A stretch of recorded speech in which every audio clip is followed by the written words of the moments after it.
Throughout history, women have faced numerous obstacles and challenges in their quest for leadership. From the denial of education and voting rights, to the persistence of gender-based violence and discrimination. The road to the attainment of leadership has been long and arduous, but despite these challenges, women have continued to break barriers and make progress in every sphere of society. In the early 20th century, women began to organize and fight for their rights. The suffrage movement, led by the fearless women like Susan B. Anthony and Elizabeth Cady Stanton, paved the way for women's right to vote. As women gained more rights and opportunities, they began to break into previously male-dominated fields. In the 1960s and 1970s, women poured into the workforce in record numbers, challenging traditional gender roles and proving that they were capable of success in any field. Today, women hold a wide variety of leadership positions, from CEOs to economists, and are breaking barriers in industries such as science, politics, creativity, education, finance, and technology. Despite the challenges faced throughout the years, women continue to push forward, inspiring future generations and affecting change. Through their fight, women are transforming society, breaking down barriers and creating a world where everyone has the opportunity to succeed. The evolution of women in society is a story of resilience, determination, and progress to inspire and influence future generations to join the fight and strive to become the world's next leaders.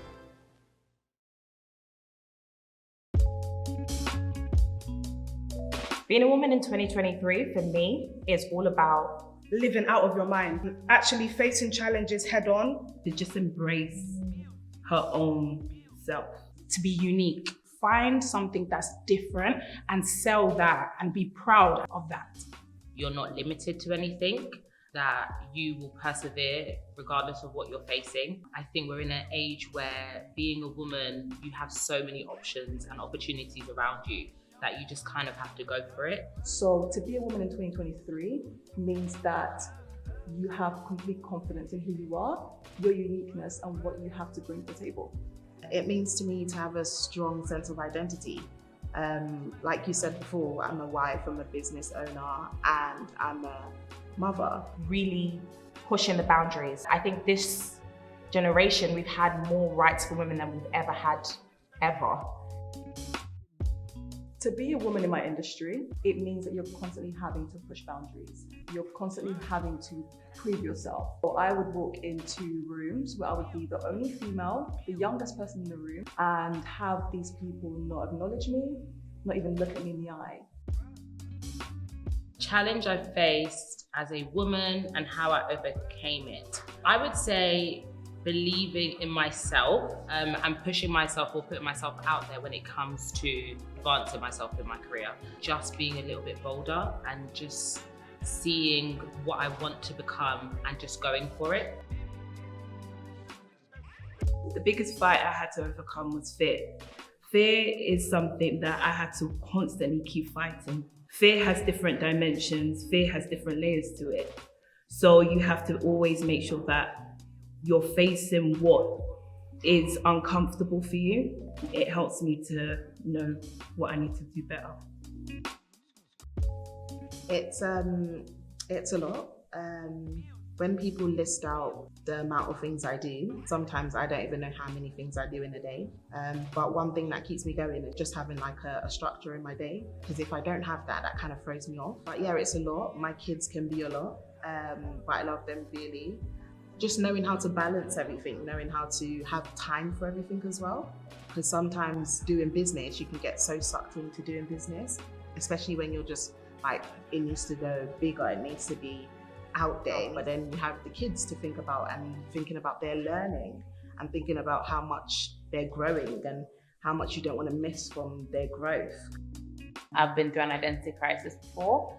I was a project manager and then I realized that I didn't want to do that anymore. So I went through like this journey of being really unsure about myself and what I wanted to do. But I think going on that journey, I discovered who I was and I discovered what I wanted to do. I remember going to lunch with my mentor and he was actually like, what do you want to do, Ado? And I was like, I don't know.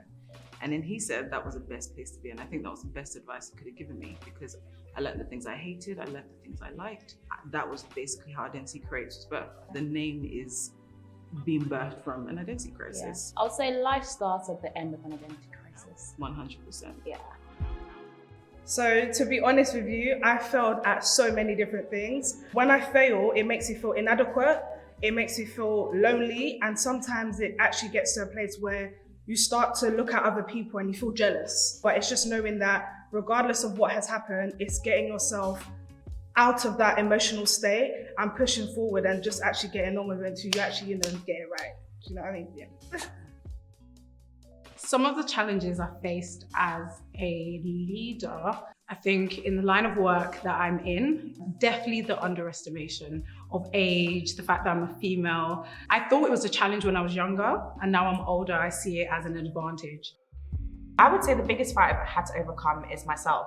Being courageous enough to really go for my vision. And I think what's helped me really grow is having the right type of people around me, pushing me and helping me really believe in what I believe in.